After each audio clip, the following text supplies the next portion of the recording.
What's up, NFL fans? Welcome to another episode of Four Down Territory. As always, I'm your host, Luke Easterling, alongside Doug Farrar from Touchdown Wire.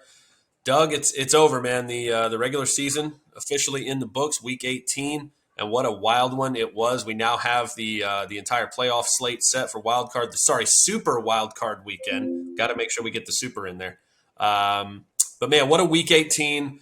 Obviously, we're going to start in the wild card. What a great weekend of action. Even teams that didn't make the playoffs and the way they played and how things swung. I know we're going to get to the draft order in a little bit. A lot of wild, dramatic things happening on Week 18, which is really just the way we like it. But now that we're set for the postseason here, let's dig into the weeds a little bit here. We're going to have all kinds of amazing matchups, both in terms of teams and players. But you've done a great series throughout your time, I think, at Touchdown Wire about secret superstars, right? Who are the difference makers that kind of fly under the radar, that are happening under the surface and making key plays?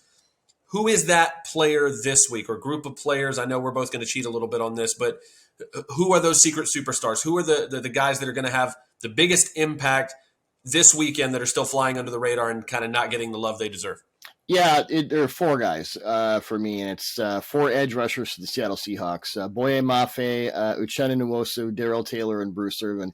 If Seattle has any chance of upsetting the 49ers in Santa Clara, and that's a big ask, those pass rushers have to get home. And it's not just pressure in a general sense, but hits and sacks. They can't just get around Brock Purdy. They have to get to him. When Purdy has a clean pocket, Mr. Irrelevant has shown beyond anybody's reasonable expectations that he can do some real damage. These teams faced off in Week 15. 49ers won 21-13. And those four edge defenders totaled no sacks, no quarterback hits, and 2 quarterback hurries, both by Nwosu. I'm not new to football, neither are you, Luke. That's not going to work. Yeah, in that game without pressure, Purdy completed 15 of 21 passes for 197 yards, 2 touchdowns, no interceptions, and a passer rating of 132.4. If this edge quartet can't do any better than that, the Seahawks might as well stay home. Luke, what about you? I'm going to stay close to home here, right? There's a player on the Bucs roster that I think has made a huge difference over the second half of the season. Obviously, when the Bucs lost Shaq Barrett, their best pass rusher earlier in the season, to a torn Achilles, you're looking for who's going to be that next guy. They didn't re-sign JPP, so they're relying on Joe Tryon-Shoyinka, who was the first-round pick the year before. He's getting there, but still trying to figure out how to be a complete defender. The guy who's really made the big difference is Anthony Nelson, the outside linebacker. He's a former fourth-round pick from Iowa, a guy that's about to go into free agency. So he's made himself a lot of money, and really as a full-time starter for basically half a season. He's 1 sack off of the team lead behind Vita Vea, which isn't impressive necessarily. You'd like to see more sacks on that team, but with 5.5, not too bad. And it's just one other reason that Vita Vea is completely awesome. Also a very, very true fact. But Nelson, particularly against Arizona and against Carolina, those 2 wins that the Bucs had to have down the stretch to clinch the NFC South, late in those games, clutch moments, Anthony Nelson is the guy that comes through with a strip sack in both of those games to kind of help seal those comeback wins, give the offense a chance to put the game away. I don't know. I really liked him coming out of college. I like that he's getting an opportunity. Obviously, you'd rather have Shaq Barrett in there if you're a Bucs fan, but Nelson has really stepped up. Yeah. When you look at this matchup, though, against the Cowboys on Monday night, somebody's going to have to be that guy, right? They're not going to be able to allow Dak Prescott to sit in the pocket all day and wait for CeeDee Lamb to get open, wait for those tight ends to get open. You're going to have Vita Vea, pushing the pocket from the middle. Somebody's going to have to make a difference on the outside to make Dak Prescott uncomfortable, make him get rid of the ball before he wants to, make him make some of those interceptions that we talked about last week on the show that have been kind of the hallmark of Dak Prescott's really inconsistent December. They've got to force him into those situations, and I think Nelson's got to be a big part of that. Honorable mention for me, if I was going to do a group, I'm going to take the Jaguars pass catchers, right? That group, really underrated, unheralded, all of them. I know Christian Kirk got a lot of pub for his contract. He's really lived up to it. But Evan Ingram, we're laughing no more. We're not. The 2 Joneses, right? Zay Jones, Marvin Jones II, and Evan Ingram as well. Those pass catchers have come up big for Trevor Lawrence all year. They need him to do it again against the Chargers this week. Yeah, although Dak doesn't need any help being comfortable right now. It's might have been the worst game of his career against the Commanders, so that's something to watch too. That was rough. It's cautious optimism, I think, on Bucs fans' part. They kind of like seeing that, but all bets are off once you get to the playoffs. Yep. But speaking of the playoffs, there's at least one team, it feels like every year, gets an unfair seeding, in their favor based on the fact that the NFL continues to reward every division winner with a top 4 seed in a home playoff game, regardless of their record, right? So this year, it's the Bucs that benefit from that. They win the NFC South despite a losing record at 8-9. The tables were flipped for them, right? The Super Bowl year, they were the team with the 11-5 record, had to go on the road to Washington to play a team with a losing record who won their division. It's Tom Brady's first losing season at any level, right? And his first loss against Atlanta ever this weekend. I'm sure he's thrilled about that. Yeah.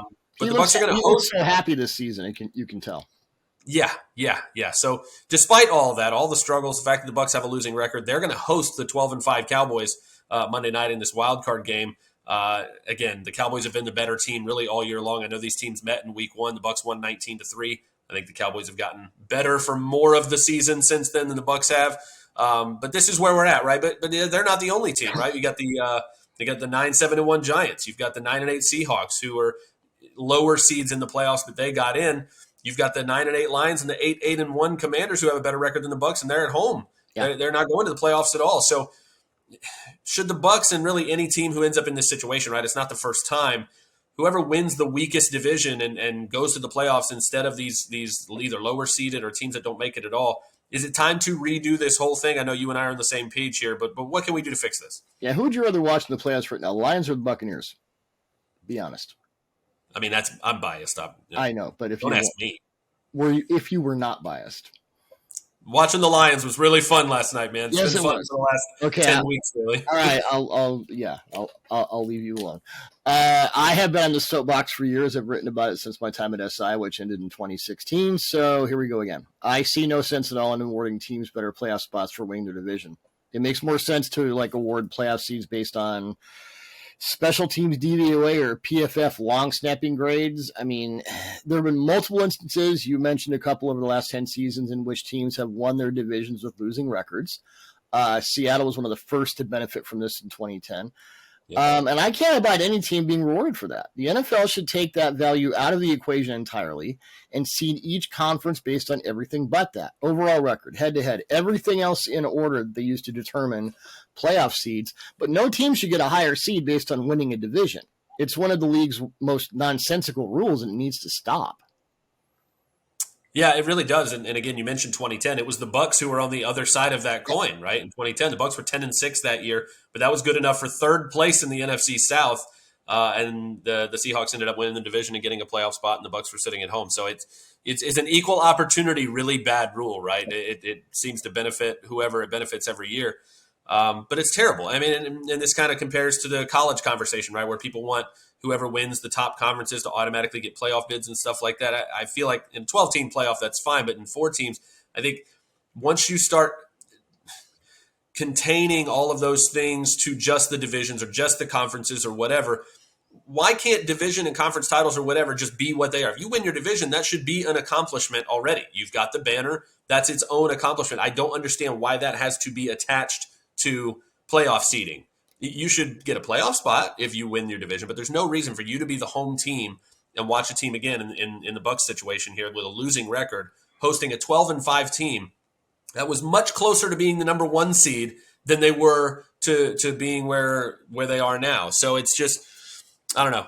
Like I said, you and I agree on this. We hate it. It's time to fix it. I understand getting them into the playoffs by winning your division. It should not give you an automatic home playoff game. Why should you? Yeah, why should you be in the playoffs at all? Why? I mean, when you are the dominant force, quote unquote, in a division with 3, 7, and 10 teams, why does that get you anything? Why should the Buccaneers be? I'm not saying the Buccaneers specifically. Why should any team be in the playoffs automatically just because they won their division? I don't understand why that's the thing. I get it to a degree. It's got to be a different way, though. It's got to be fixed. They can't be the 4 seed every time. They can't be a home playoff team. That shouldn't continue to be rewarded. I agree. If you're the best 80s butt rock band at the state fair, that does not put you on American Idol. That's the metaphor I'll use, and I'm sticking with it. Love the Doug musical references. I'll never get tired of those. It's great. But hey, let's move to my favorite neck of the woods, right? Let's go to the draft. The Houston Texans on Sunday lost by winning, right? That was the actual headline. I wrote the headline the other way, right? I had already pre-written the story for the Texans to lose that game and said that they would win by losing. They did the opposite, man. I don't know if Lovie Smith got tipped off that his job was going to be on the line either way, and maybe he just did that to be like, you know what, fine, I'm going to go out on top. but the 4th and 12, right, to Brandon Cooks, the 4th and 20 touchdown Mm. to Jordan Akins. It was just so funny to watch the end of that game and then to see that it cost them, obviously, the number 1 overall pick, the Bears. And the 2-point conversion, by the way. Yeah, they needed the 2 to just go ahead and go for it, just go for the win, which I absolutely loved, obviously. But that wasn't the only change at the top of the order, right? Russell Wilson, the Broncos get a big win that ends up knocking the Seahawks down a couple of spots from 3 to 5. Probably costing Jalen Carter. Yeah, absolutely. You've got Arizona moving from 4 to 3. You've got the Colts moving from 5 to 4. The Bears and the Cardinals aren't going to need quarterbacks here. So we're talking about the teams at 1 and 3. Seahawks might not, probably would. I wouldn't. I love what Geno Smith has done. We were discussing that earlier this morning just for fun. But the Texans and Colts really do need a quarterback, and they're in the same division, which I think will be interesting dynamic to this as well. How does the shift we saw in the draft order at the top after Week 18 impact how these other quarterback needy teams are going to feel compelled to jump up, and where are they going to find those spots? Who are those quarterbacks they're chasing? Yeah, well, I know you and I both did mocks based on this new top order in the last 24 hours. I did one this morning in which I have the Lions trading their 2 first-round picks to the Bears and next year's first-round pick to go up to number 1 and take Bryce Young, and they release Jared Goff. And Goff becomes part of that sort of middle-tier trade or FA market with Derek Carr and Jimmy Garoppolo. Maybe Aaron Rodgers sails in there. You don't know. I mean, we're going to have Lions fans are going to love that one. I'm telling you. Well, I know. The problem with Goff is, and we can talk about this more at another time, there is, in construction terms, there's no way to build an extension on the ceiling. I'll just put it that way. But this is a draft class with 2 potential franchise quarterbacks right out of the gate in Bryce Young and C.J. Stroud, which is unlike last year's quarterback class. We only had Kenny Pickett in the first round, and nobody was calling Kenny Pickett generational. We were saying, well, maybe use Kirk Cousins. I do think there would be a lot of movement to get to those number 1 and number 3 slots. Beyond that, you have guys with question marks and Will Levis and Anthony Richardson and Hendon Hooker and others. But when you have guys at the top like Young and Stroud, we could see all kinds of jockeying for that first overall pick. And then the Texans taking maybe the other guy at 2, or maybe the Texans are open for business and they want more picks. And then it just, it turns into absolute chaos, which, of course, you and I, when it comes to the draft, we love that. So, yeah, I think what Week 18 did to the draft order really changes the way things will go. It does, and I think that's getting the number 1 pick, particularly for Chicago, I think is huge because you got kind of the opposite with them, right? They already have the young budding star quarterback in Justin Fields, and they literally need everything else. And they also have $102 million in effective cap space for 2023. Exactly. So you've got second at like $51 million, so they rule the offseason. They really do, and again, when you already have that piece in place at the quarterback position, and now you're picking number 1. You win either way. You stay at 1, You take Will Anderson, you take Jalen Carter, you take whoever, whichever one of those defensive players, because they need either of them. They could use both. Or you drop down to 4 with Indianapolis. The Colts will, if they want a quarterback and they know Houston needs a quarterback, what better way to stick it to your division rival than to jump up to number 1 and trade ahead of them and get the guy that maybe you both want? And then if that happens, does Houston take the other guy at 2, or is it such a big difference that they're like, oh, no, never mind, we'll drop down and somebody else can come up and get Stroud or Young or whoever the guy isn't, that didn't go number 1? Is it Houston that calls Chicago and is like, listen, we like this quarterback that much better than the second guy. What's it going to cost for us to flip back again so we can have number 1, so we can get the guy that we want, and also keep a team like Indianapolis from leapfrogging us and going up over us? And then look at teams like Vegas at 7 now. You got Carolina at 9. How are those teams going to play into that range? I feel like that's going to be too far for Chicago to drop down, but maybe not if they can load up on picks. I feel like even if they drop down to 4, Indy's given up multiple firsts, probably more, to go up there. They have all the leverage, the Bears do. Yep. And I think that when you have this much drama starting at number 1, there's so many options and so many ways this could go. And again, it's always driven by quarterbacks. And these guys are both worth it. I think we've talked about that before. Yeah. We've written about that before. Yeah. Both of these guys could make a strong case to go number 1. So the fact that they would go number 1 and number 2 makes plenty of sense. I can't wait to see all of the jockeying that's going to happen between these teams and see what the Bears and maybe another team are going to come out of this with. Well, you look at the Cardinals at 3; they moved up from 4 to 3. I mean, our Cliff Kingsbury is gone. Steve Keim walked away, so they have to get a whole new structure in place. Maybe the new guys aren't enamored with Kyler Murray. Maybe Kyler Murray gets traded. I don't, there's just so much up in the air now, and we're definitely both here for it. Let's wrap it up in the AFC West, Doug. Let's look at Brandon Staley, the head coach of the Chargers, taking a lot of heat for playing his starters through most of that game, right? Kind of the opposite of what the Bucs did. I'll get to that in a minute. But they lose 31-28 to the Broncos, even though they played most of their starters for most of that game. And they got some injuries, right? They had Joey Bosa and Mike Williams both dinged up in that game, two of their most important players, even though they couldn't get any different than the 5 seed, right?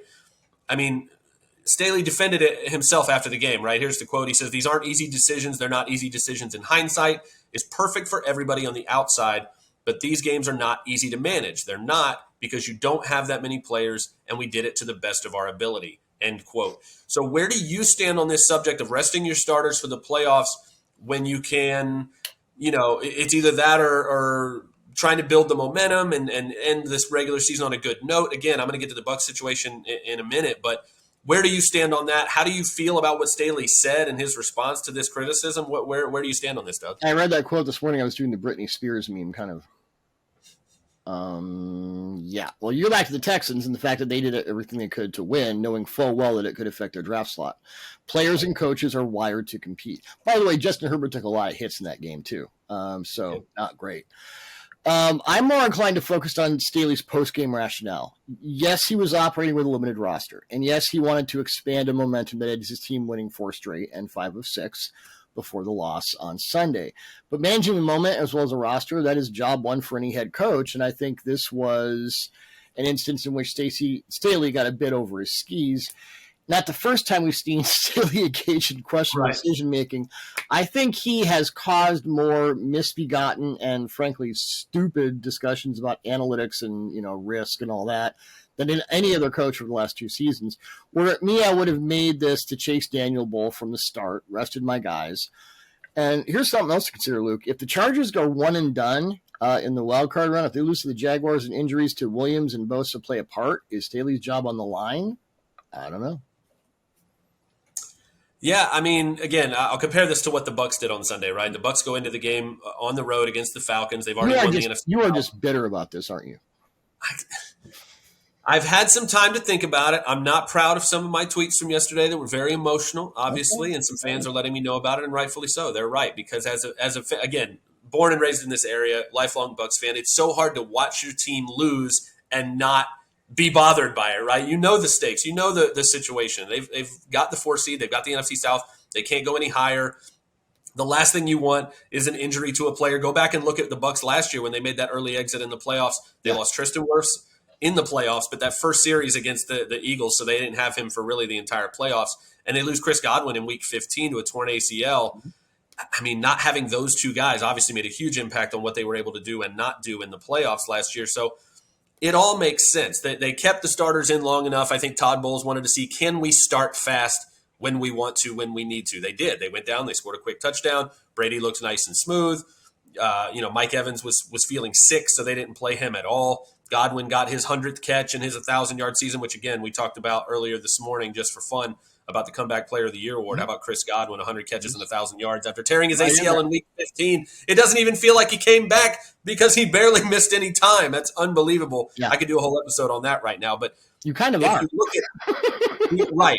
The only starter who really stayed on the field was Antoine Winfield Jr., and they didn't have another choice. We're recording this on Monday. Todd Bowles just told us they'd have to put a defensive lineman back there. If Winfield wasn't going to be on the field, they were already down Mike Edwards and Logan Ryan before the game. They lost Keanu Neal during the game. They didn't have another physical body at safety to put out there. Vita Vea post safety. That's what I want to see. It would have. Christian Wilkins, they did that at Clemson. But I think if I could make one change to what Bowles did, it's honestly that if you're going to play Brady long enough to see what you got, and obviously this offense has been terrible all year, so you need to see some sort of spark, right? So they saw that, and then they take him out. But why do you go to Gabbert for almost 2 quarters? Why not go straight to Kyle Trask, which they did late in the 4th quarter? You got a couple of drives to see it, but that doesn't tell you anything. I want to see as much Kyle Trask as possible if this game is just whatever. Obviously, they were up 17-10. They get outscored 20-0 in the second half and they lose. Yes, the losing record is ugly and you hate it. And I'm sure Tom Brady hates the fact that he has a losing record for the first time ever. And all that stuff is fine and well and good, but it doesn't matter nearly as much as making sure you're healthy enough for the playoffs. Todd Bowles obviously made the right call. When he should have made that call and who he should have put in there, we can argue about, but I feel like most Bucs fans, and now me, and now that I'm calmed down and I'm away from the game, and obviously you had to understand the stakes, I get it. He made the right call. Now it's time to turn their attentions to the playoffs. I feel like Chargers fans are wishing that Staley had made a similar call. You feel better now? Kind of got it off your chest. I mean, I do. I feel the Bucs. Listen, the Bucs are in the playoffs for the third year in a row. That has happened a grand total of one other time ever when they went 4 years in a row from 99 to 2002 and won the Super Bowl in 2002. So back-to-back division champs for the first time ever. I'll take what I can get. I'll calm down. There you go. Hey, thanks so much to all of you fans for joining us all season long, regular season. We're going to obviously keep being here every single week to bring you the action throughout the playoffs, throughout the draft season. We're going to have plenty of action. So again, thanks so much for riding through this whole regular season with us. We look forward to seeing you next week. As always, for Doug Farrar, I'm Luke Easterling, and we'll see you next time. Thanks, everybody.